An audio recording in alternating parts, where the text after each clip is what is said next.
வணக்க மக்களே, நம்ம சேனல்ல தொடர்ந்து ரிவ்யூஸ் தாங்க பார்த்துக்கிட்டு இருக்கோம். அந்த வகையில இப்ப நம்ம எதை பத்தின ரிவ்யூ பார்க்க போறோம் அப்படின்னா, மாயா கதையில மார்ச் 25 என்ன நடக்க போகுது அப்படிங்கிறத பத்தி தான் இந்த வீடியோல பார்க்க போறோம். ஸோ மறக்காம இந்த வீடியோவுக்கு லைக் பண்ணிக்கோங்க, நம்ம சேனலையும் சப்ஸ்கிரைப் பண்ணிட்டு பக்கத்துல உள்ள பெல் ஐகானையும் கிளிக் பண்ணி ஆல்னு செட் பண்ணிக்கோங்க. அப்பதாங்க அடுத்த வீடியோஸ் போடும் பொழுது உங்களுக்கு நோட்டிபிகேஷன் வரும், பார்க்கலாம். சரி, வாங்க வீடியோல என்ன நடந்துச்சு அப்படிங்கறத பத்தி நம்ம இப்ப பார்ப்போம். வீட்டுக்கு மகாலிங்கம் வந்துட்டு வராரு.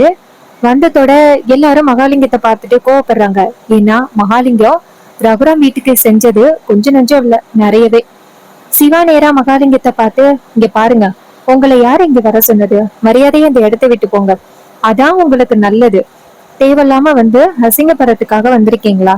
மகாலிங்கம் சொல்றாரு, இங்க பாருங்க, என் பொண்ணோட கல்யாணம் நினைச்சு பாருங்க, அப்ப இந்த வீட்டுக்குள்ள வந்தது. அதுக்கப்புறம் நான் இந்த வீட்டுக்குள்ளேயே வரல.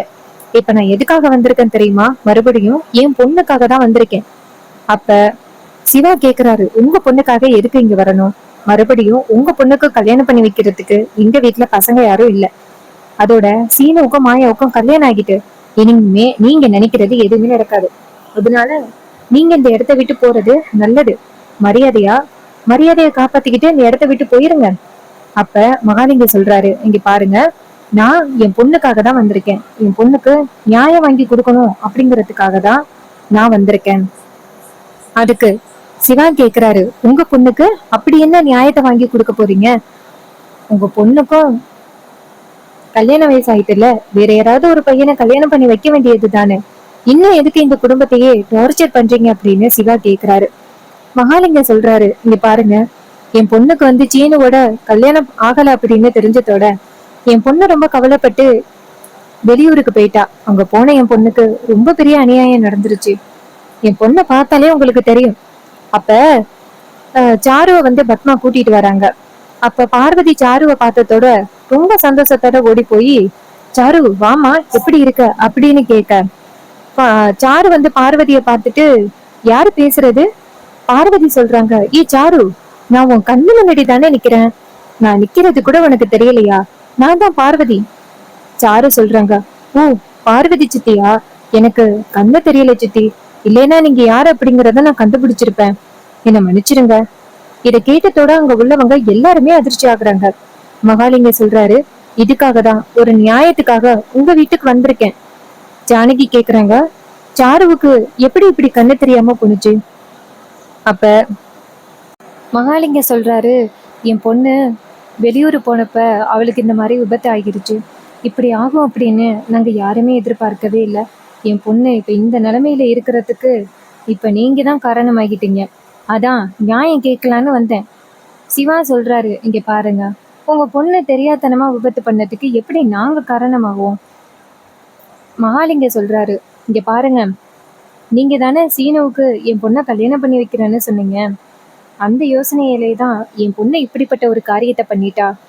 பத்மா சொல்றாங்க, இங்க பாருங்க, பாவம் சாரு, அவளுக்கு ஒரு நல்ல வாழ்க்கையை ஏற்படுத்தி கொடுக்க வேண்டியது நம்மளோட பொறுப்பு தானே. இப்ப அவளுக்கு இந்த மாதிரி ஆகாம இருந்திருந்துச்சுன்னா நம்ம அவளை பத்தி கவலைப்பட வேண்டிய அவசியமே கிடையாது. ஆனா இப்ப அவளுக்கு இப்படி ஒரு நிலைமை ஆகிருச்சு. சீனுவை கல்யாணம் பண்ணி கொடுக்கறதா நம்ம வாக்கு கொடுத்தோம். ஆனா மாயா கல்யாணம் பண்ணிட்டா. அதனால சாருவுக்கு ஒரு நல்ல வாழ்க்கையை ஏற்படுத்தி கொடுக்க வேண்டியது நம்மளோட பொறுப்பு. அதனால அண்ணா, தயவு செஞ்சு ஒத்துக்கோங்க. ரகுராம் சொல்றாரு, இங்க பாருங்க, இந்த வீட்டுல நான் சொல்லியா எல்லாமே நடக்குது? எல்லாமே தானா அவங்கவங்க இஷ்டத்துக்கு தான் நடந்துகிட்டு இருக்கு. இதுல நான் என்ன சொல்ல வேண்டியது இருக்கு? சாருவுக்கு நல்ல வாழ்க்கையை ஏற்படுத்தி கொடுக்குறேன் அப்படின்னு நீ சொல்லியிருக்க பத்மா. அதனால நான் இதுல தலையிட முடியாது. உன்னோட விருப்பம் பத்மா அப்படின்னு சொல்லிட்டு ரகுராம் அந்த இடத்துல இருந்து போறாரு. அப்ப மகாலிங்கம் பத்மாவை பார்த்து, என்னங்க இந்த வீட்டோட பெரிய ஆளை இப்படி சொல்றாருன்னா என் பொண்ணுக்கு நியாயம் கிடைக்காதா? பத்மா சொல்றாங்க, ஏன் கிடைக்காது? இங்க பாருங்க, உங்க பொண்ணுக்கு நல்ல வாழ்க்கையை ஏற்படுத்தி கொடுக்க வேண்டியது எங்களோட பொறுப்பு. இனிமே நீங்க உங்க பொண்ணை பத்தி கவலைப்பட வேண்டிய அவசியம் வேண்டாம். சாருவுக்கு ஒரு நல்ல லைஃபை நாங்க ஏற்படுத்தி கொடுக்குறோம். நீங்க கவலைப்படாம வீட்டுக்கு போங்க அப்படின்னு சொன்னதோட பார்வதி சொல்றாங்க, ஆமா மாமா, இனிமே நீங்க சாருவை பத்தி கவலைப்பட வேணாம். அவளுக்கு ஒரு நல்ல லைஃபை நாங்க ஏற்படுத்தி கொடுக்குறோம். சாரு நேரா மகாலிங்கத்தை பார்த்து, அப்பா நீங்க போங்கப்பா, நான் பாத்துக்கிறேன் அப்படின்னு சொன்னதோட மகாலிங்கம் வீட்டை விட்டு வெளியில வராரு. அப்ப பார்த்தா மாயாவும் நம்ம கதிரும் வராங்க. 2 பேரும் வரதை பார்த்துட்டு மகாலிங்கம் மாயாவை பார்த்து அப்படியே கிண்டலா சிரிக்கிறாரு. மாயா கேக்குறாங்க, ஏய், உன்னை யாரு இந்த வீட்டுக்குள்ள விட்டது? எதுக்கு நீ இந்த வீட்டுக்குள்ள வந்த? லிங்கம் சொல்றாரு, என் பொண்ணை இந்த வீட்டுல விட்டுட்டு போக வந்தேன். மாயா கேக்குறாங்க, ஏய், எதுக்குப்பா உன் பொண்ணை இந்த வீட்டுல கொண்டாந்து விட்டுட்டு போற? உன் பொண்ணுக்கும் இந்த குடும்பத்துக்கும் என்ன சம்மந்தம்? லிங்கம் சொல்றாரு, நீ உள்ளார போய் பார்த்தீங்கன்னா புரியும். இன்னும் கொஞ்ச நாள்ல நீ இந்த வீட்டை விட்டு போக போற இல்ல, அப்புறம் சீனுவுக்கு ஒரு பொண்ணு பார்ப்பாங்கல்ல, அதான் சாருவை கல்யாணம் பண்ணி வைக்கலாம்னு பத்மா முடிவு பண்ணிட்டா. அதனாலதான் நான் சாருவை இங்க கொண்டாந்து விட்டுட்டு போறேன். மாயா சொல்றாங்க, ஏய், நீ கண்டபடி உளராத. லிங்கம் சொல்றாரு, இங்க பாருமா, உனக்கு தான் சீனு விவாகரத்து கொடுக்க போறானே, அப்புறம் என்ன அப்படின்னு சொல்ல கதிர் டக்குன்னு யோ போயா வெளியில அப்படின்னு சொல்றப்ப மாயா சொல்றாங்க, கதிர் பொறுமையா இரு. அப்ப லிங்கம் அந்த இடத்துல இருந்து போறாரு. அப்ப மாயா கேக்குறாங்க, என்ன கதிர் நடக்குது இங்க? கதிர் சொல்றாரு, அடுத்ததா பத்மாத்தை ஏதோ பிளான் பண்ணிட்டாங்க. மாயா சொல்றாங்க, சரி வா போகலாம் அப்படின்ட்டு நேரா வீட்டுக்குள்ள வராங்க. வந்து பார்த்தா பத்மா வந்துட்டு சாரு பக்கத்துல நின்றுகிட்டு இருக்காங்க. ரகுராம், ஜானகி எல்லாரும் நிக்க மாயா போயிட்டு இங்க என்ன நடக்குது அப்படின்னு கேக்குறாங்க. சாரு நிக்கிறத பார்த்துட்டு மாயா நேரா சாரு பக்கத்துல போயிட்டு, ஏய், உன்னை யாருடி இங்க விட்டது? மரியாதையா உன் வீட்டுக்கு போ. இப்ப எதுக்கு நீ தேவையில்லாம இங்க வந்திருக்க? உனக்கும் இந்த குடும்பத்துக்கும் என்ன சம்பந்தம் அப்படின்னு மாயா கேக்குறாங்க. ஜானகி டக்குன்னு, மாயா இப்படியெல்லாம் பேசக்கூடாது. மாயா சொல்றாங்க, என்ன பெரியமா நீங்களும் இப்படி பேசுறீங்க? இவளுக்கும் இந்த குடும்பத்துக்கும் என்ன சம்பந்தம்? சீனுவை கல்யாணம் பண்ணணும்னு நினைச்சு இவ என்னெல்லாம் பண்ணா அப்படிங்கிறது உங்களுக்கு தெரியும்ல. தெரிஞ்சும் எப்படி இவளை இந்த வீட்டுக்குள்ள விடுறீங்க? இவளை இந்த வீட்டை விட்டு அனுப்புங்க. அப்ப ஜானகி சொல்றாங்க, மாயா, சாருவுக்கு கண்ணு தெரியாது. இது கேட்டதோட மாயாவுக்கு ரொம்ப அதிர்ச்சி. என்ன பெரியமா சொல்றீங்க? மாயா சொல்றாங்க, பெரியமா, அவ சொல்றது எல்லாம் பொய்யா இருக்கும். பத்மா சொல்றாங்க, ஏய், என்ன இப்படி கல்லஞ்சு கரையா இருக்கா? பாவம், இவளுக்கே கண்ணு தெரியல, ஆனா நீ இவளை இவ்வளோ கேவலமா பேசுற. இங்க பாரு மாயா, கொஞ்சம் கூட இறக்கம் இல்லாம நடந்துக்காத. இவ வீட்டுக்குள்ள வந்ததுக்கு அண்ணனே எதுவும் சொல்லல, நீ யாரடி இதை பத்தி பேச? மாயா சொல்றாங்க, நான் பேசுவேன். நான் சீனோட ஒய்ஃப், அதனால நான் பேசுறதுக்கு முழு உரிமை இருக்கு. மாயா கேக்குறாங்க, சரி, இவளுக்கு இந்த மாதிரி கண்ணு தெரியாம போயிருச்சு அப்படின்னா இவளை அவங்க வீட்லயே வச்சு பார்க்க வேண்டியதானே? தேவையில்லாம எதுக்கு இங்க கூட்டிட்டு வராங்க? இங்க கூட்டிட்டு வர்றதுக்கு நல்ல காரணம் இருக்கு அப்படிங்கிறது எனக்கு நல்லா புரியுது. சாரு, இதெல்லாம் நடிப்பு தானடி. மரியாதையா கண்ணுல இருக்கிற கண்ணாடி எடு அப்படின்னு சொல்லிட்டு கண்ணாடியே எடுக்க போறாங்க. அப்ப டக்குன்னு ரகுராம் அந்த இடத்துக்கு வந்துட்டு மாயா அப்படின்னு கத்துறாங்க. மாயா நேரா ரகுராம பார்த்துட்டு, பெரியப்பா, இவ நல்லா போய் சொல்லிக்கிட்டு வீட்டுக்குள்ள வந்திருக்கா, தயவு செஞ்சு இவளுக்கு இடம் கொடுக்காதீங்க. ரகுராம் கேக்குறாரு, இங்க பாரு, இன்னைக்கு அவளுக்கு இப்படி ஒரு நிலைமை அப்படின்னா அதுக்கு முழு காரணமுமே நீதான். பாவம், அவளே வாழ்க்கைய பறி கொடுத்துட்டோமே அப்படின்னு வந்து நிக்கிறா. அவளை போய் இப்படி ராட்சசத்தனமா நடந்துக்கிற. இங்க பாரு மாயா, என்னதான் நீ வெளிநாட்டுல படிச்ச நீயா இருந்தாலும் உனக்கு கொஞ்சம் கூட மனசாட்சியே இல்லாம இருக்கு. இதுக்கு மேல அந்த சாருவை பத்தி ஏதாவது சொன்ன அவ்வளவுதான். சாரு இந்த வீட்டுலதான் இருப்பா. அவளுக்கு நல்ல வாழ்க்கைய ஏற்படுத்தி கொடுக்க வேண்டியது என்னோட கடமை. ஏன்னா நான் தானே சொன்னேன் அவளை சீனுவுக்கு கல்யாணம் பண்ணி வைக்கிறேன் அப்படின்னு. ஆனா உன்னாலதான் இந்த கல்யாணமே நின்னு போச்சு. பாவம் சாரு, அவளோட வாழ்க்கையே இப்ப கேள்விக்குறி ஆயிட்டு. அதுக்கு முக்கிய காரணமும் நீயாதான் இருக்க. நீங்க பாரு, இந்த வீட்டுல முடிவெடுக்க வேண்டியது அது நான் தான். சாரு இந்த வீட்டுலதான் இருப்பா அப்படின்னு சொன்னதோட மாயா சொல்றாங்க, இல்ல பெரியப்பா அப்படின்னு. அப்ப டக்குன்னு நம்ம ஜானகி வந்துட்டு, மாயா அமைதியா இரு. மாயா சொல்றாங்க, இல்ல பெரியமா. ஜானகி சொல்றாங்க, மாயா அமைதியா இரு. அப்ப மாயா நேரா சாருவை பார்த்து, இங்க பாரு, நீ எல்லாரையும் நம்ப வச்சிருக்கலாம், ஆனா என்ன நீ கண்டிப்பா நம்ப வைக்க முடியாது. ஏன்னா நீ எப்படிப்பட்ட கேடி அப்படிங்கிறது எனக்கு நல்லாவே தெரியும். நீ நல்லா வீட்டுல உள்ளவங்களை ஏமாத்துற. ஆனா உன்னோட இந்த நடிப்பு எத்தனை நாள் செல்லுபடி ஆகுது அப்படிங்கிறத நானும் பாக்குறேன் அப்படின்ட்டு கோவமா மாயா அந்த இடத்துல இருந்து போறாங்க. அப்ப பத்மா நேரா சாருவை பார்த்து, சாரு, அவ இரக்கமே இல்லாம பேசிட்டு போறா, நீ அவளை பத்தி எல்லாம் கவலைப்பட வேணாம். இந்த வீட்டுல நீ இருக்கிறதுக்கு அதான் அண்ணனே பெர்மிஷன் கொடுத்துட்டாருல்ல, இதுக்கப்புறம் நீ கவலைப்பட வேண்டிய அவசியமே கிடையாது. நான் பாத்துக்கிறேன், நீ வா சாரு, உனக்கு நல்ல வாழ்க்கைய ஏற்படுத்தி கொடுக்க வேண்டியது ஏன் கடமை அப்படின்னு சொல்லிட்டு சாருவை ரூமுக்குள்ள கூட்டிட்டு போறாங்க. அங்க போனதோட சாரு நேரா ஜானகிய பார்த்து, நல்ல வேலை அத்தை, என்னை காப்பாத்திட்டீங்க. அந்த மாயாவை பாத்தீங்களா எவ்வளவு ஈஸியா கண்டுபிடிக்கிறா அப்படின்னு. பத்மா சொல்றாங்க, இங்க பாரு சாரு, அவ என்ன நினைச்சாலும் சரி, நீ உனக்கு கண்ணு தெரியும் அப்படிங்கறத அவளால கண்டுபிடிக்கவே முடியாது, நீ கவலைப்படாத. அப்ப நம்ம பார்வதி அந்த இடத்துக்கு வராங்க. வந்துட்டு சாரு, உனக்கு இப்படி ஒரு நிலைமையா அப்படின்னு நினைக்கும் பொழுது எனக்கு ரொம்ப கவலையா இருக்கு சாரு. அப்ப சாரு சொல்றாங்க, என்ன, எனக்கு என்ன நிலைமை சித்தி அப்படின்னு சொல்லிட்டு கண்ணாடியை கட்டுறாங்க. இத பார்த்ததோட பார்வதிக்கு ரொம்ப அதிர்ச்சி. சாரு, உனக்கு நல்லா கண்ணு தெரியுமா? சாரு சொல்றாங்க, எனக்கு நல்லாவே கண்ணு தெரியும். இத கேட்டதோட பார்வதி சொல்றாங்க, அப்புறம் ஏன் சாரு கண்ணு தெரியாதுன்னு நடிச்சிட்டு வந்த? பத்மா சொல்றாங்க, அப்புறம் இந்த மாயாவோட ஆட்டம் இந்த வீட்டுக்குள்ள எப்படி ஆகிடுச்சு பத்தியா? அவளை ஒரு வழிக்கு கொண்டுட்டு வரணும் அப்படிங்கறதுக்காக தான் சாருவை இங்க கூட்டிட்டு வந்தேன். என்னதான் இருந்தாலும் மாயாவுக்கும் சீனுவுக்கும் தான் விவாகரத்து ஆக போகுது இல்ல. மாயாவை கையெழுத்து போட்டு கொடுத்துட்டா. இதுக்கப்புறம் யாரு நினைச்சாலும் சரி, இனிமே என் புள்ள மனசு மாறவே மாட்டான். முன்னாடி மாயாவோட மயக்கத்துல இருந்தான், அதனாலதான் சொன்னதை கேட்கவே இல்லை. ஆனா இப்ப என் புள்ள என் பேச்சதான் கேக்குறான். அதனால இனிமே எந்த கவலையும் இல்லை.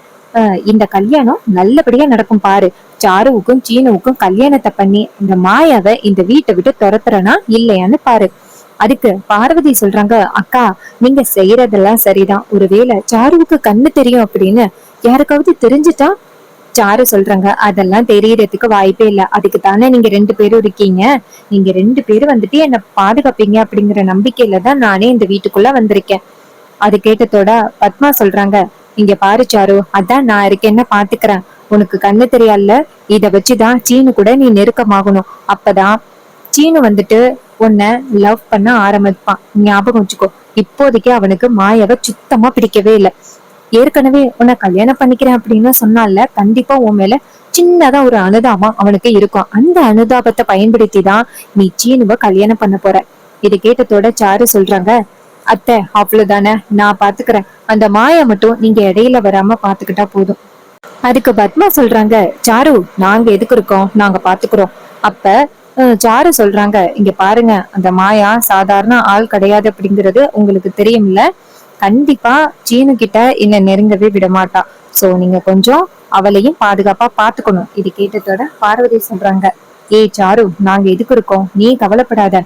இந்த கல்யாணம் மறுபடியும் நடக்கும், உனக்கும் சீனுக்கும்.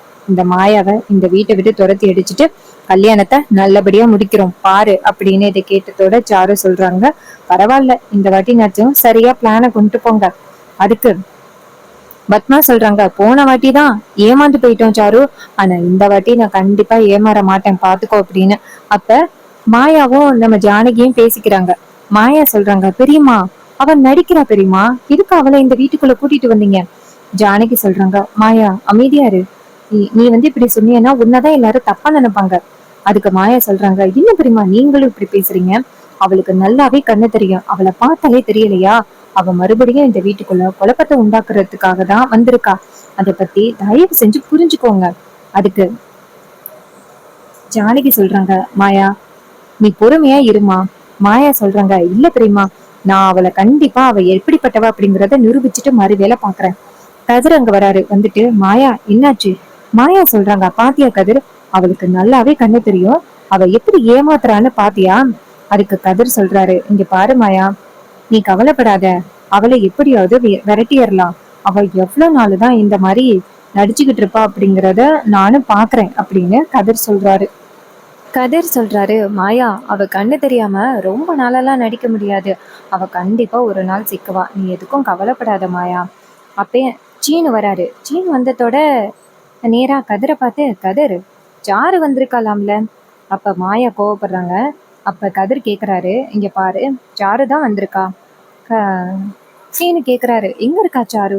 இது கேட்டதோட மாயா சொல்றாங்க, ஏய், அவ வந்தா உனக்கு என்னடா?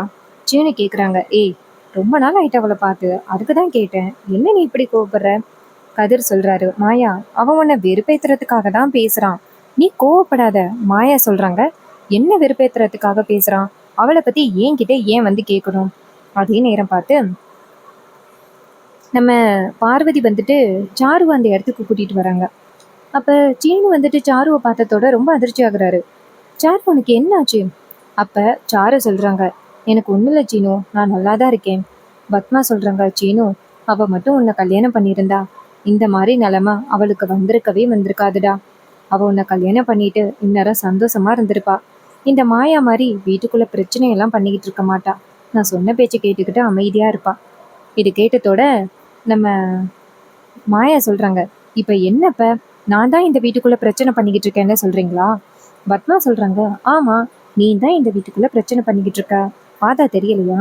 அதே நேரம் பார்த்து நம்ம ஜானகி அந்த இடத்துக்கு வராங்க. வந்துட்டு என்ன நடக்குது இங்க அப்படின்னு கேட்க மாயா சொல்றாங்க, பாத்தீங்களா அத்தை, இந்த சாரு முன்னாடி என்னை எப்படி அவமானப்படுத்துறாங்கன்னு. சாருவை கல்யாணம் பண்ணி வச்சிருந்தா அவங்க நல்லா இருந்திருப்பாங்களா? என்ன கல்யாணம் பண்ணி வச்சதுனாலதான் இப்ப இந்த வீடே நிம்மதி இல்லாம இருக்கான். ஜானகி சொல்றாங்க, பத்மா, ஏன் பத்மா இப்படி பேசுற? முடிஞ்சு போன கதையை பத்தி பேசி இப்ப நீ என்ன பண்ண போற? என்னதான் இருந்தாலும் மாயா தான் ஒரு மருமக, அதுல எந்தவித மாற்றமும் இல்லை, ஞாபகம் வச்சுக்கோ. அப்ப ஜானகி சொல்றாங்க, இங்க பாரு மாயா, நீயும் வாய்க்கு வாய் பேசாத. அதுக்கு ஜானகி சொல்றாங்க, அப்படி நான் என்ன பேசுனேன் அப்படின்ட்டு கோவப்படுறாங்க நம்ம ஜானகி. அப்ப நம்ம சாரு என்ன பண்றாங்கன்னா வழக்கம் போல ஜாலியா நின்றுகிட்டு இருக்காங்க, சண்டை போடுறதை வேடிக்கை பார்த்துட்டு. அப்ப மாயா டக்குன்னு அவங்க கையில ஒரு லப்பர் பாம்பு வச்சிருக்காங்க, அதை எடுத்து சாரு மேல தூக்கி வீசுறாங்க. சாரு அதை பார்த்ததோட ஐயோ அம்மா அப்படின்னு கத்துறாங்க. பார்த்ததோட எல்லாரும் அதிர்ச்சி ஆகுறாங்க. சாரு என்ன பண்றாங்கன்னா ஐயோ பாம்பு பாம்புன்னு கத்த பத்மா ஐயோ அப்படின்ட்டு தலையில கை வைக்கிறாங்க. அப்ப மாயா சொல்றாங்க, சாரு பாம்பு எங்க போகுது? சாரு சொல்றாங்க, மாயா கண்ணு தெரியலையா, அந்த போயிட்டு இருக்கு பாருடி, இதுக்கடி ஏன் மேல தூக்கி போடுறேன். அப்பதான் ஜானகி இதை பார்த்துட்டு, ஏய் சாரு, உனக்கு எப்படி பாம்பு போனது தெரிஞ்சிச்சு? அப்ப சாரு செம்ம ஷாக் ஆகி நேரா நம்ம ஜானகியை பார்க்க மாயா சொல்றாங்க, பெரியம்மா, நான் தான் அப்பவே சொன்னேன்னு இவன் நாடகம் போட்டுக்கிட்டு இருக்கான்னு பாத்தீங்களா அப்படின்ட்டு நேரா சாரு பக்கத்துல வந்துட்டு சாருவை ஓங்கி அரைஞ்சி, இப்படி ஒரு கேவலமான ஒரு திட்டத்தை போட்டுக்கிட்டு இருக்கே, நீ எல்லாம் மனுஷியா நீ? சாரு சொல்றாங்க, மாயா, எப்படியாவது நான் இந்த வீட்டுக்குள்ள வரணும் அப்படிங்கறதுக்காக தாண்டி பண்ணேன். நான் சீனுவை கல்யாணம் பண்ண போறதா நீ பாக்க தாண்டி போற. அதே நேரம் மாயா டென்ஷன் ஆகி ஓங்கி அறையிறாங்க சாருவை அரைஞ்சி, நீ எவ்வளவு பெரிய கேடி வேலையை பார்த்துக்கிட்டு இவ்வளவு தைரியமா பேசுற? இனிமே ஏதாவது வாயை திறந்து பேசலாம்னு வச்சுக்கேன், அவ்வளவுதான், மரியாதையும் இந்த இடத்த விட்டு போ. அந்த மகாலிங்க இந்த வீட்டுக்குள்ள வந்தப்பே எனக்கு சந்தேகம், கண்டிப்பா ஏதாவது ஒரு பிளானோட தான் வந்து இருப்பான் அப்படின்னு. அதே மாதிரி உன்னை வச்சுதான் அவன் பிளான் பண்றானா? ஏன் அத்தை, நீங்களும் இதுக்கு உடந்தையா? இப்படி கேவலமான ஒரு வேலையெல்லாம் பண்ணிக்கிட்டு இருக்கீங்க, நீங்கெல்லாம் இப்படி பண்ணுவீங்க அப்படின்னு நான் எதிர்பார்க்கவே இல்லை. தயவு செஞ்சு இந்த இடத்த விட்டு இவளை விரட்டுங்க அப்படின்னு சொல்ல ஜானகி நேரா சாருவை பார்த்து, சாரு, நீ இப்படி பண்ணுவன்னு நான் எதிர்பார்க்கவே இல்லை சாரு, என்ன சாரு இதெல்லாம்? அப்ப சாரு சொல்றாங்க, சாரி அத்தை அப்படின்னு. அப்ப ஜானகி சொல்றாங்க, தயவு செஞ்சு இந்த இடத்த விட்டு போ அப்படின்னு சொன்னதோட சாரு அவமானப்பட்டு அந்த இடத்துல இருந்து போறாங்க. மாயா நேரா பத்மாவை பார்த்து, என்ன, அவளை இந்த வீட்டுக்குள்ள கூட்டிட்டு வந்து எப்படியாவது அவளை இந்த வீட்டு மருமகள் ஆக்கிடலாம், என்ன துரத்தி அடிச்சிடலாம் அப்படின்னு நினைச்சீங்களா? நீங்க என்ன நினைச்சாலும் நடக்கவே நடக்காது, ஞாபகம் வச்சுக்கோங்க அப்படின்னு சொல்லிட்டு நம்ம மாயா அந்த இடத்துல இருந்து போறாங்க. இந்த பிளான்ல தோத்து போனதுனால பத்மா ரொம்ப சேடா நிக்கிறாங்க.